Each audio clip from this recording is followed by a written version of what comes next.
This is Sportscentre. Hey, I'm Marissa Roberto, for those of you waiting to stomp on the Leafs' grave. Don't worry, it's coming. You just gotta wait a segment. Listen, I feel fine, only because this has been my reality for months now.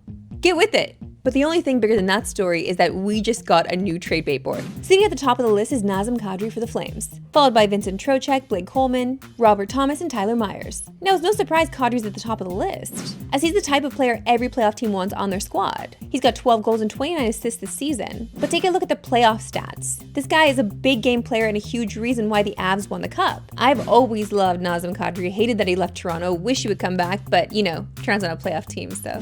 As we get to 6 through 10, we see the biggest name on the list is Elias Pettersson. One look at the standings and you'll see the Canucks are dead last. And by a huge margin. They need to roll the tank out in full effect. And that means unloading a guy like Pettersson, who you might be able to get at a discount because he's not having his best season. But the biggest issue for him in any trade will be that contract, as he still has 6 years left and an astronomical cap hit of 11.6 mil. But he honestly just seems like a wholesome guy to have in the locker room, you know? Don't worry, Leaf fans, we're gonna get to your guys on the list in the next segment. But just a reminder, TSN has you covered all trade deadline day long. With Trade Center next Friday, it all starts nice and early at 8 a.m. Eastern, 5 a.m. Pacific. Here we go, the segment you've all been waiting for. Time to kick Leafs fans when they're down. No, not especially me, because I don't care. You have to understand that Leafs fans who are, yes, mostly delusional for the most part, Leafs fans who have some sense of reality, like myself, already knew this was going to be the case from time. Like, we're not, how can we be disappointed when we've already been disappointed? You can't disappoint me again. The Leafs have only played 2 games since the Olympic break, and their playoff hopes have all but been extinguished. After losing to Tampa Wednesday, they followed that up with a truly uninspired 5-1 loss to another Atlantic Division foe, and a team we hate to see them lose to, the Florida Panthers. And just to give you an idea of what we're talking about, I present you this.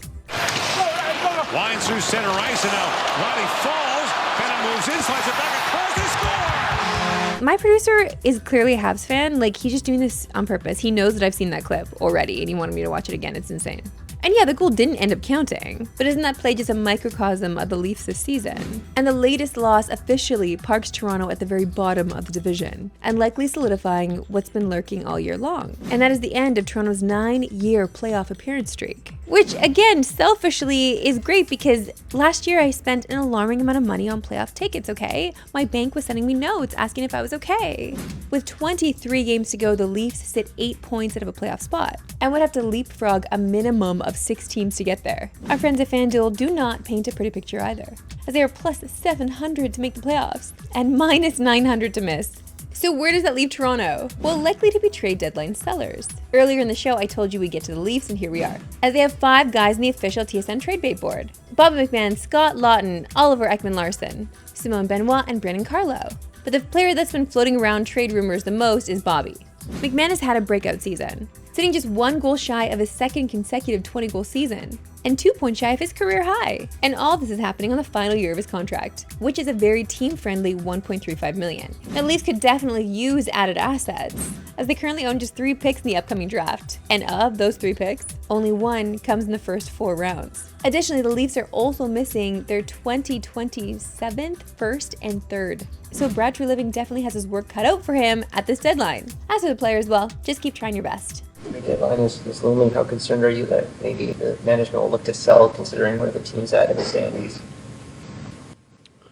Yeah, I don't know what to say. I mean, that's their decision, and, you know, whatever they do, I mean, I'm still going to be trying my best every night. Yeah, I don't know what William Nylander's supposed to say. What can he do about it? He just got to try his best every night. You know that I always ride for William Nylander, okay? He's the name I wear on my back when I go to Leafs games, so please. But let's go to soccer now, because today was a huge day in Europe, as the UEFA Champions League draw has officially taken place. We now know the round of 16 matchups, but also the entire path to the final in Budapest. So let's bring up the bracket here, and start with easily the most entertaining matchup in the round of 16, and that's Real Madrid and Manchester City. This will be the 6th time since 2019-2020 that these 2 teams will be meeting in Europe, something that had a 0.038% chance of happening, which is an insane stat. Now, these 2 teams have already played in the Champions League in December, as City came back to beat Real at the Bernabeu 2-1. And when looking at the history between these 2 clubs in Champions League, it's as tight as can be. They played 15 times. Each team has 5 wins, and there's been 5 draws. And the aggregate score has just 1 goal separating them. Now the reward for whoever wins that game is a likely quarterfinal matchup against Bayern Munich. That's if Bayern can get past Italian side Atalanta, who just upset Dortmund Wednesday. And when looking at the FanDuel odds, Bayern has the second shortest to lift the trophy at plus 550, with only Arsenal ahead of them at plus 240. Don't worry, we're gonna get to Arsenal in just a second. But when it comes to Bayern, the big question in Bavaria is the health of Canadian Alphonso Davies. Well, good news for Bayern and Canada soccer fans, who got a scare when Davies got hurt on the weekend. Well, Alphonso was already back on the pitch yesterday, as he completed a 20-minute running session. According to reports, though, he will not be rushed back into action. So hard to know if we'll see him on the pitch against Atalanta for the first leg on March 10th. And we'll finish with the favorites because let's bring up the draw again. And look how easy the Gunners have it in this bracket. But if we know one thing about Arsenal, we're sure they're going to find a way to bungle this one. Time now for my favorite segment and yours that we love sports today. Why we love sports today. And this video almost broke my brain, because after watching it many times, I still don't quite know what I'm watching.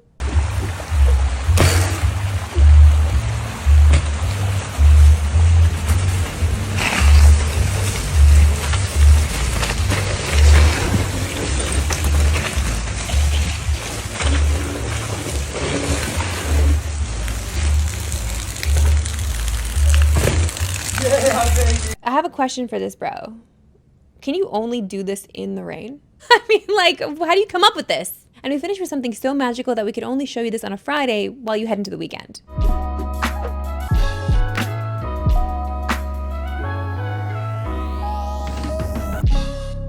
Okay, that's fine. I just need to show this to my dog now because I can't have another dog outsmart him. TSN continues to celebrate Black History Month, and today we're showing you a story of an icon on and off the ice. Here's Jermaine Franklin on the legacy of Willie O'Ree. Against all odds, Willie O'Ree became the first black hockey player to play in the NHL. But it wasn't just the color of his skin that served as a barrier. O'Ree made the NHL despite being blind in one eye. O'Ree was playing junior hockey in Kitchener when he was hit in the right eye by a puck, changing his life forever. And he only had one eye? Imagine if he had two. But he never let it stop him from pursuing his dream. And somehow, the Fredericton, New Brunswick native kept his blindness a secret to the hockey world. On January 18, 1958, O'Ree made history when he was called up by the Boston Bruins, making his NHL debut in the Montreal Forum. What do you feel about it, Willie? Anything unusual? No, it was the greatest thrill of my life, I believe.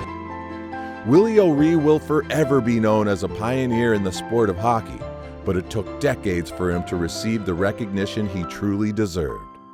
O'Ree continues to build his legacy as an ambassador for NHL diversity. He is a member of the Order of Canada, and O'Ree was inducted into the Hockey Hall of Fame in 2018. We all know the blind are courageous. Imagine keeping that a secret and having to perform at the highest level. Outrageous. What a story. That's it for me today. We'll see you back here Monday. Have an amazing weekend.